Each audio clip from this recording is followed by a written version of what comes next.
Udah masuk semua? Sudah, Bu. Cuma 3 orang ya? Ada yang gabung berdua, Bu. Oke. Sarah lobet. Hari ini yang udah ngumpulin tugas semua siapa aja?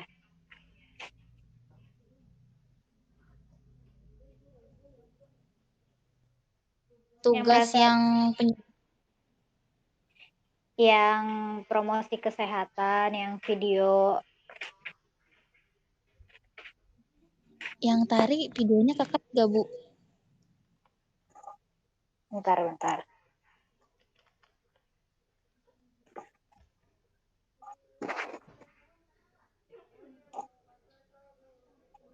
Yang tari udah, yang belum tuh yang saya ingat Zakia ya?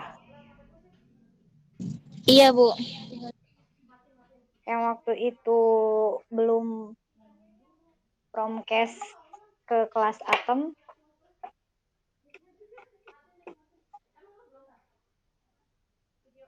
Betul? Iya, Bu. Zakia doang. Kira-kira mau nyusul nggak? Soalnya kan saya harus menilai. Iya, Bu. Bisanya kapan? Assalamualaikum, Bu. Ini aku Zakia. Ya, waalaikumsalam. Gimana Zakia untuk yang tugas promkes yang belum? Ya.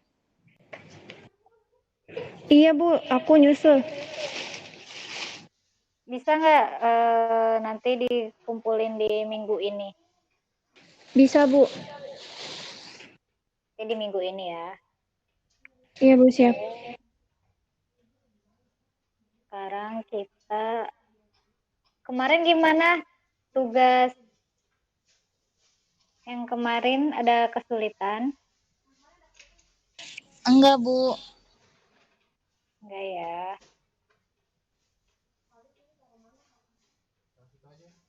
Nah.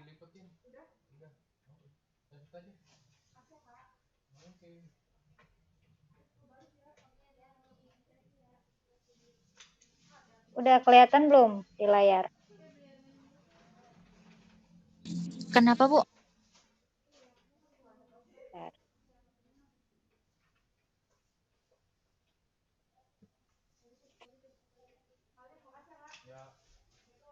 Di layar udah kelihatan belum?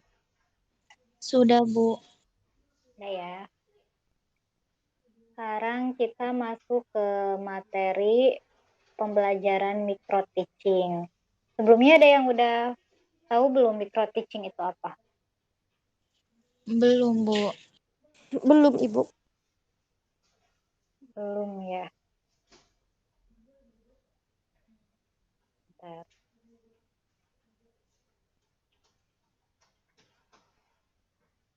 Nah, jadi micro teaching itu pembelajaran dalam kelompok kecil. Nah, di sini kompetensi mata kuliah mikronya yang pertama, nanti mahasiswa mampu mengenal konsep dasar pengajaran mikro. Yang kedua, menciptakan proses pembelajaran yang efektif, efisien, dan menarik. Terus selanjutnya, pada akhirnya nanti mahasiswa harus mampu menganalisis tingkah laku pembelajaran kawannya dan dirinya sendiri. Selanjutnya, mampu melaksanakan berbagai jenis keterampilan dalam proses pembelajaran. Yang ketiga, mampu mewujudkan situasi pembelajaran yang efektif, produktif, dan efisien. Dan yang terakhir yaitu mampu bertindak profesional. Micro teaching ini, yang berarti mikro, itu adalah kecil, terbatas, dan sempit. Sedangkan teaching yaitu pembelajaran. Jadi micro teaching ini adalah suatu pembelajaran yang segala aspeknya diperkecil atau disederhanakan. Nah, biasanya micro teaching ini di dalamnya terdapat 5 bahkan sampai 7 audiens yang ada di ruangan tersebut. Selanjutnya, pengajaran yang dimikrokan dibatasi dalam jumlah siswa, kompetensi atau subkompetensi atau materi. Yang ketiga, waktu penyajian. Dan yang terakhir, keterampilan yang dilatihkan. Nah, bagaimana karakteristik micro-teaching itu? Yaitu ada 6. Yang pertama, jumlah siswanya. Seperti yang tadi sudah saya katakan, jumlah siswa di dalamnya itu ada 5 sampai 10. Waktunya itu kurang lebih 10 sampai 15 menit. Menampilkan satu jenis keterampilan. Maksudnya itu adalah menampilkan satu materi. Misalnya, kita kan kesehatan ya. Misalnya materi tentang keperawatan anak atau misal tentang penyakit atau apapun itu. Nah, selanjutnya adalah materi topik tertentu. Topik di sini mau membawakan topik apa. Terus selanjutnya ada observer atau pengamat. Nah, selanjutnya adalah supervisor atau pensupervisi. Terus memikrokan dengan asumsi. Nah, pengajaran yang kompleks mudah dilaksanakan bila dikuasai komponen satu persatu. Jadi, kita yang harus yang membawa materinya itu harus menguasai sebelum kita menyampaikan ke audiens. Yang kedua yaitu perhatian dapat terfokus pada pembinaan tertentu. Selanjutnya mudah diobservasi dan mudah diberi umpan balik. Jadi kalau misalnya kita memberikan materi itu diharapkan ada umpan baliknya, yaitu audiensnya dapat mengerti apa yang kita sampaikan. Selanjutnya tujuan dan manfaat pengajaran mikro. Yang pertama, membentuk dan meningkatkan kompetensi dasar mengajar terbatas, serta mengajar terpadu dan utuh. Manfaat bagi mahasiswanya yang pertama, peka fenomena dalam pembelajaran ketika menjadi kolaborator, terus lebih siap praktek pembelajaran, dan dapat refleksi atas kompetensi mengajar. Yang terakhir yaitu lebih tahu profil tenaga pendidik. Selanjutnya adalah observasi pembelajaran dan kondisi sekolah. Yang satu ada perangkat pembelajaran, alat dan media pembelajaran. Nah, alat dan media pembelajaran di sini adalah kita membutuhkan PowerPoint untuk sebagai bahan pembelajaran kita untuk disampaikan kepada audiens. Terus di dalamnya juga kita harus membuat RPP dan RPS yang tadi saya kirim di grup. Terus ada perilaku siswa dalam atau luar kelas. Selanjutnya sarana pembelajaran dan proses pembelajaran, serta observasi dinamika untuk komunikasi dan adaptasi. Nah, selanjutnya adalah penampilan guru, fisik atau fisiologis. Penampilan guru atau kita sebagai fasilitator, yang pertama menarik, jadi gerak, suara, kontak, itu harus terpaku pada audiens. Terus perwujudannya yang pertama cara berpakaian, cara bersikap, cara berbicara, cara bertindak, keterampilan komunikasi dan penguasaan komponen mengajar, serta penguasaan kompetensi. Di sini juga selain micro teaching, ada peer teaching, yang artinya adalah peer itu kawan atau teman sebaya, teaching itu pembelajaran. Jadi, suatu pembelajaran yang dilaksanakan dengan menyertakan teman sebaya sebagai peserta didiknya. Di sini juga ada beberapa kompetensi guru atau pengajar. Yang pertama ada pedagogik, yaitu kemampuan mengelola pembelajaran peserta didik. Yang kedua, profesional, yaitu kemampuan penguasaan materi pembelajaran secara luas dan mendalam. Selanjutnya ada kepribadian, di mana kemampuan kepribadian ini ya yang mantap, berakhlak mulia, arif, dan berwibawa, serta menjadi teladan peserta didik. Selanjutnya ada kompetensi sosial. Nah, kemampuan pengajar untuk berkomunikasi dan berinteraksi secara efektif dan efisien dengan peserta didik, sesama guru, orang tua, atau wali peserta didik, dan masyarakat sekitar. Kompetensi pedagogik di sini yaitu kemampuan melakukan pembelajaran atau mengajar. Mengajar sebagai seni dan teknik. Sebagai seni merupakan pembawaan yang dimiliki seseorang secara pribadi dan tidak diajarkan. Sebagai teknik yaitu teknik mengajar, bagaimana mengajar yang baik. Teknik mengajar bisa diajarkan, dipelajari, dan dilatih serta dipraktekkan. Yang kedua, teknik mengajar. Sebagai satu keterampilan mengajar. Keterampilan mengajar dapat dilatihkan melalui micro-teaching dan praktek mengajar langsung. Micro-teaching ini untuk melatih keterampilan mengajar secara terisolasi. Praktik mengajar langsung melalui PPL. Nah, jenis keterampilan mengajar ini ada keterampilan bertanya, keterampilan memberikan penguatan, keterampilan mengadakan fasiliasi, dan keterampilan menjelaskan, membuka dan menutup pembelajaran, memimpin diskusi kelompok kecil, mengelola kelas, serta membelajarkan kelompok kecil dan perorangan. Peranan guru di dalam kelas ini yang pertama membuat siswa belajar, bisa sebagai fasilitator atau kita sebagai edukator yang biasanya kita langsung terjun ke lapangan, ke masyarakat. Terus mengelola kelas, organisator sebagai motivator, verifikator, dan evaluator. Komponen keterampilan mengajar ini ada yang pertama membuka pelajaran, menjelaskan materi yang kita sampaikan, memberi penguatan, media pembelajarannya seperti yang tadi saya katakan, yaitu ada PowerPoint, RPP, dan RPS, terus membimbing diskusi, mengelola diskusi, bertanya, mengevaluasi, serta menutup pelajaran. Di sini ada yang mau ditanyakan dulu?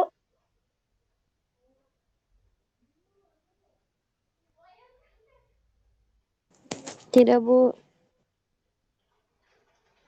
Nah, di sini saya akan memberikan tugas. Yang pertama ada 2, membuat RPP dan RPS. Untuk minggu sekarang saya fokuskan ke pembuatan RPP dan RPS, dan nanti minggu selanjutnya kalian membuat video, terus nanti di dalamnya itu kalian mengajar. Gitu. Tadi saya udah ngirimkan di grup ya. Mengajar TK, Bu. Bukan, mengajar ke ini. Kalian kan ada berlima.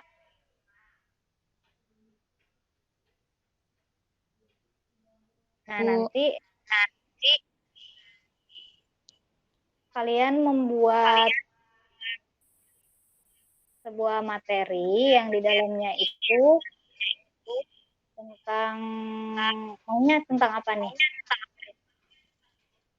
Jadi tuh berlima ngajar, Bu. Iya, jadi satu orang gantian. Oh iya, Bu. Nanti dibuatkan PowerPoint-nya, terus RPP, dan RPS. Nah, RPP-nya ini saya jelasin dulu ya. RPP ini adalah rencana pelaksanaan pembelajaran. Misalnya di sini mata kuliahnya tentang apa? Keperawatan anak kah? Keperawatan bedah, medikal bedah, perawatan maternitas kah, atau mau keperawatan kritis boleh. Nah, di sini semesternya semester berapa, terus program studi apa, D3 keperawatan kan. Terus selanjutnya Iya, Bu. alokasi waktunya itu misal teori 4 kali 100 menit. Prakteknya 1 kali 170 menit.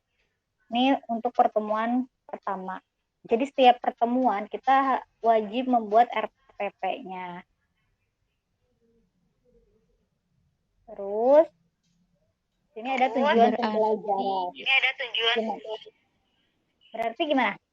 Iya, Ibu. Berarti satu orang tuh materinya beda-beda, Bu. Iya, betul.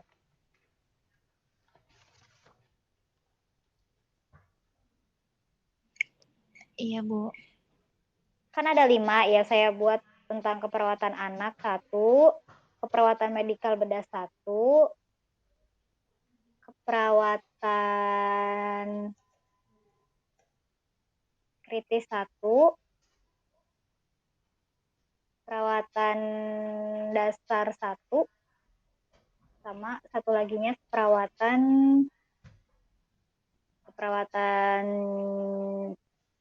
maternitas. Nanti ngajarinnya ke siapa, Bu? Ke teman-teman. Jadi satu orang pakai PowerPoint, terus dijelasin. Jadi nanti bikinnya 3 PowerPoint, RPP sama RPS. Ini RPP yang saya jelasin dulu. Yang harus dibikin apa dulu, Bu?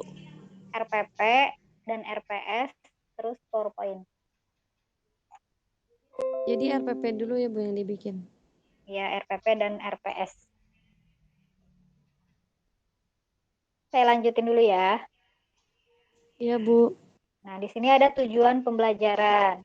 Yang pertama, capaian pembelajaran. Nah, jadi setelah mengikuti mata kuliah ini, diharapkan mahasiswa dapat memahami, kita tergantung nih ngambil mata kuliahnya tentang keperawatan apa. Tuh, misalkan ini saya ambilnya keperawatan anak ya, memahami pertumbuhan dan perkembangan pada anak. Tuh. Terus yang kedua, kemampuan akhir yang diharapkan. Itu mahasiswa mampu memahami pertumbuhan dan perkembangan pada anak. Jadi tergantung dengan mata kuliah yang akan nanti dibawakan. Nah, di sini yang ketiga itu indikator. Jadi indikator ini isinya itu apa saja yang nantinya akan dijelaskan. Misalnya menjelaskan definisi, menjelaskan faktor-faktor yang mempengaruhi pertumbuhan dan perkembangan pada anak. Jadi indikatornya itu berisi tentang poin-poin apa saja yang nanti akan disampaikan di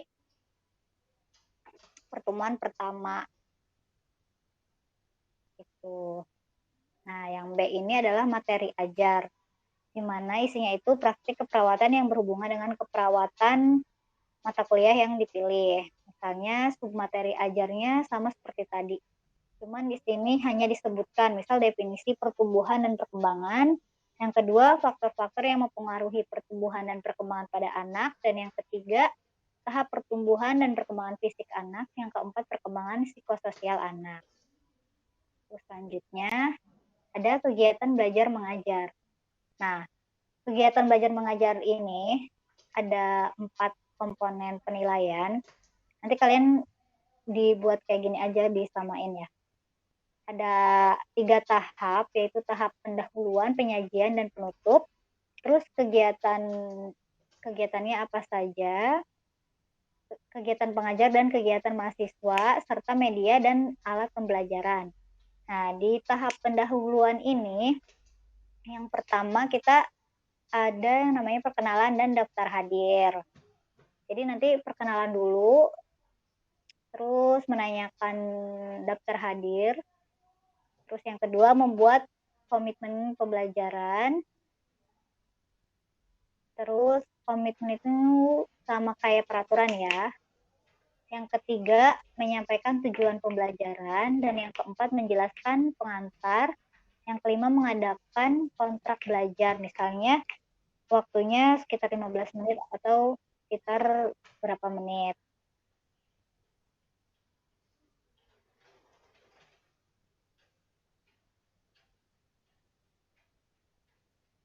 Halo? Iya, Bu. Nah, yang selanjutnya kegiatan mahasiswanya itu, yang perkenalan itu kan nanti mahasiswa itu menjawab salam misalnya. Terus yang kedua itu kegiatan mahasiswanya menanggapi, terus pada saat menyampaikan materi itu kan nanti mahasiswanya bisa menyimak. Dan yang terakhir itu membuat kesepakatan. Jadi setelah ditanyakan kontrak belajarnya berapa menit, tanyakan lagi kepada mahasiswanya apakah sepakat atau tidak. Media dan alat pembelajarannya itu absensi, silabus, dan RPP. Nanti kalian membuat absensi. Terus yang kedua itu di tahap penyajian, kegiatan pengajarnya itu yang pertama menjelaskan definisi pertumbuhan dan perkembangan. Jadi nyambung ya yang tadi di indikator dipindahkan ke penyajian. Gitu. Nah, media di penyajian ini yaitu PowerPoint, InFocus, dan laptop. Untuk nantinya kita jelaskan kepada audiens. Terus yang terakhir ini ada penutup.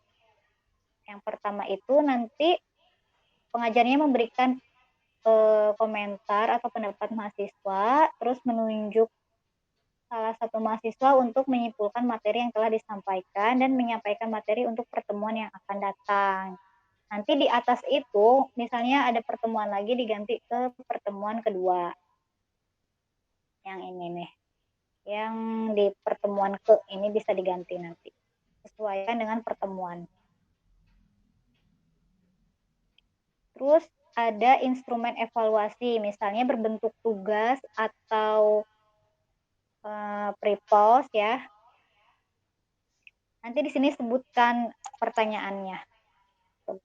Dan yang terakhir adalah sumber. Kalian ini sumbernya nanti dicantumkan dapat dari mana, dan saya nggak mau sumbernya dari kayak yang kemarin tuh ya, banyak yang kurang ini. Yang terbaru saya maunya. Terus nanti di akhirnya dibuat seperti ini, tanggal dan ini tuh yang mengetahui itu nanti di sini nama saya. Gitu. Sampai sini ada yang mau ditanyakan di RPP?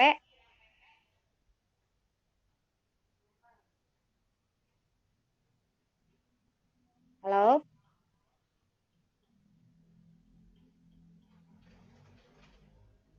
Sari? Enggak, Bu. Ada yang bingung? Insya Allah enggak, Bu.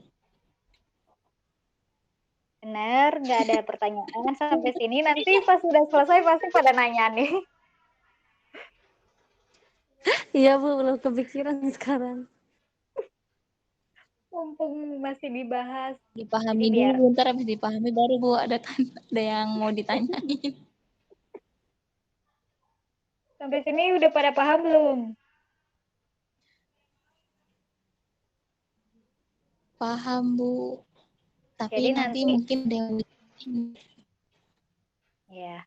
Jadi nanti dibuat dulu RPP-nya. Kalian harus tahu dulu nih mau bawa materi tentang apa mata kuliahnya. Dari kemarin kan kita bahasnya tentang penyakit terus nih ya. Iya Bu. Mencegah penyakit terus. Sekarang tentang ini apa lebih luas lagi. Misalnya di Iya keperawatan Bu. anak nih tentang imunisasi atau apapun itu gitu. Terus di medical bedah tentang apa gitu.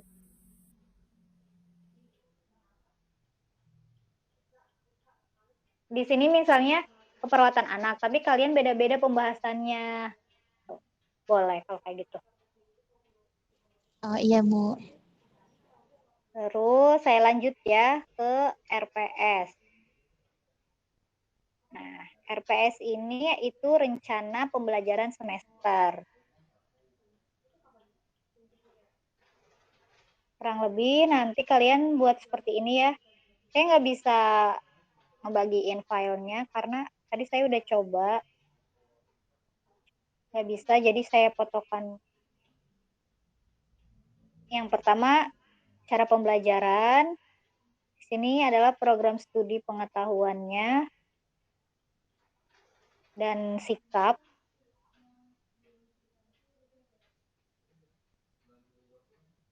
Yang pertama ini pengetahuan, yaitu yang pertama menguasai nilai-nilai kemanusiaan. Nah, di sini kan ada kode mata kuliah, nanti kodenya berapa, terus rumpun mata kuliah ini misalnya kalian ngambil keperawatan anak kah, keperawatan medikal bedah, keperawatan kritis, atau keperawatan maternitas. Nah, bobot SKS-nya ini berapa SKS? Tuh. Terus, kalau misalnya 6 ditulis seperti ini, T4, T2, koordinator mata kuliahnya siapa? Misalnya kalian ya di sini.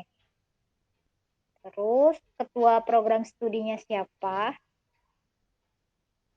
4 topik kan ya. Iya, Bu. Terus di sini semesternya, semester berapa? Direvisi itu tahun sekarang.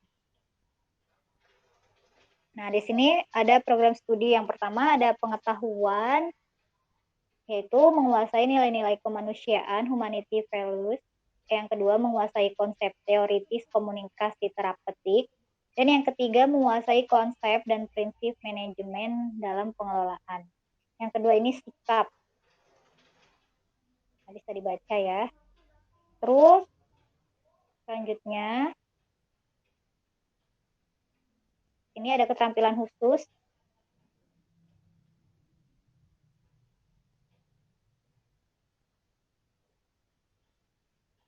Terus yang selanjutnya ini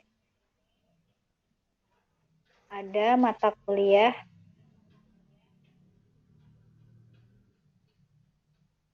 Mata kuliahnya ini misal setelah menyelesaikan pembelajaran proses, kalian tergantung membawakan mata kuliahnya tentang apa.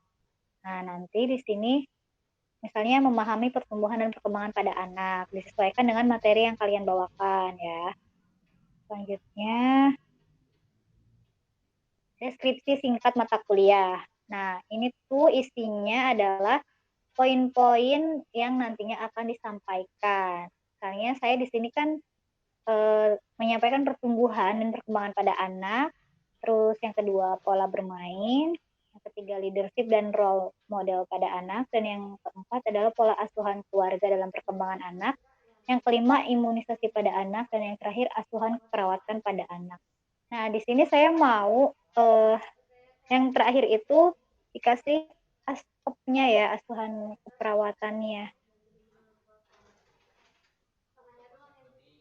Jadi minimal 5 poin. Gimana? Keberatan? Enggak sih, Bu. Enggak ya. Di sini yang selanjutnya ada pustaka. Nih, ada utama sama pendukung. Ini sih sumbernya kalian dapat nanti dari mana. Media pembelajarannya ini ada software sama hardware, Microsoft Word sama Microsoft PowerPoint. Microsoft Word kan kalian buat untuk RPP dan RPS, dan Microsoft PowerPoint kan untuk nanti bahan pembahasan kepada audiens. Terus ada hardware,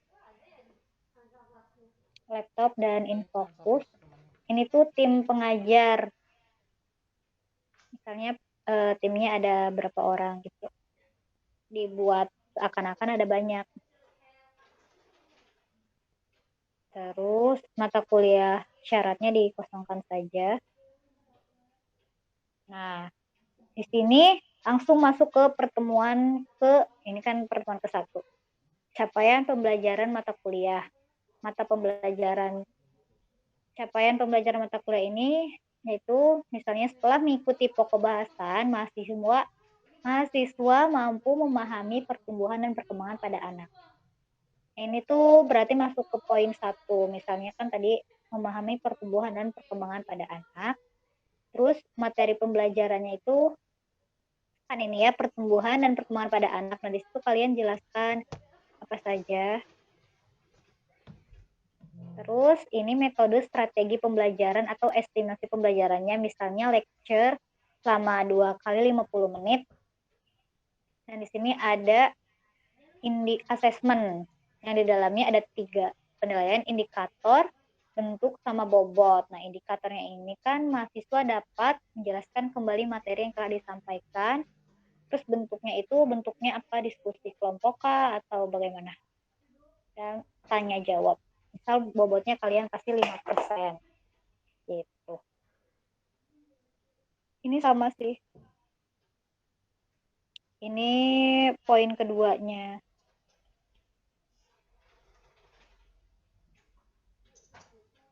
Tuh. Sampai sini ada yang mau ditanyakan?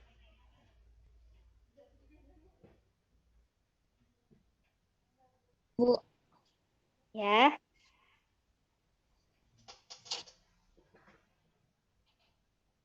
Ada yang mau ditanyakan? Enggak, Bu. Sebelum saya tutup materi hari ini, Iya, Bu. lumayan banyak nih tugasnya membuat RPP dan RPS. Jadi yang kolom pertama itu pertemuan ya, pertemuan keberapa, misalnya pertemuan kedua. Kalian ngajarnya mah cuma sekali, cuman di situ dibuat beberapa kali pertemuan gitu. Kayak kontrak waktu dulu, Bu. Iya. Bukan di sini saya buat ini waktu itu 6 pertemuan. 10 ya. Bentar. Saya buat 16 pertemuan. Misal. Kalian bisa baca-baca nanti. Iya, Bu. Jadi di dalamnya itu nanti bisa ada skenario, tanya jawab, terserah kalian, kreatif mungkin. Terus ini FGD tuh. Gitu. Sampai sini ada yang mau ditanyakan? Tidak, Bu. Jadi tugasnya tadi apa saja? Membuat RPP dan RPS. RPP dan RPS sama ProPoint. Terus kontrak waktu ya, Bu? Iya, betul. Nanti covernya seperti ini ya. Oke, Bu. Bu. RPS dibuat landscape. Pokoknya saya mau tugas yang hari ini benar-benar selesai di minggu ini. Karena minggu depannya biar kalian fokus buat ngajar gitu. Jangan kayak kemarin tugasnya banyak yang telat. Iya, Bu. Maaf, Bu. Ibu, jadi minggu ini tuh cuman RPP, RPS sama PPT-nya aja ya, Bu? Iya, betul. Nanti minggu depannya kan saya lihat dulu nih apakah ada revisi atau enggak. Nah, nanti saya cek lagi. Setelah itu minggu depannya baru kalian membuat video gitu.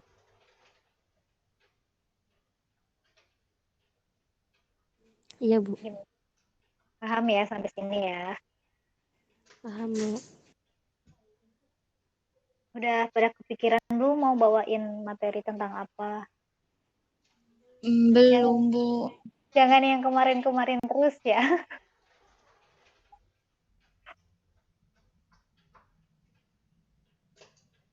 Kalian bisa lihat-lihat upgrade lagi.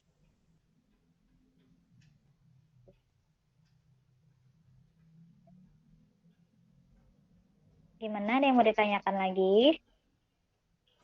Tidak, Bu. Ya. Ya udah pertemuan kali ini saya cukupkan. Kurang lebihnya saya mohon maaf. Selamat untuk mengerjakan tugasnya. Jaga kesehatan. Kurang lebihnya saya mohon maaf. Wassalamualaikum warahmatullahi wabarakatuh. Waalaikumsalam warahmatullahi wabarakatuh. Terima kasih, Bu. Bu. Ya, sama-sama.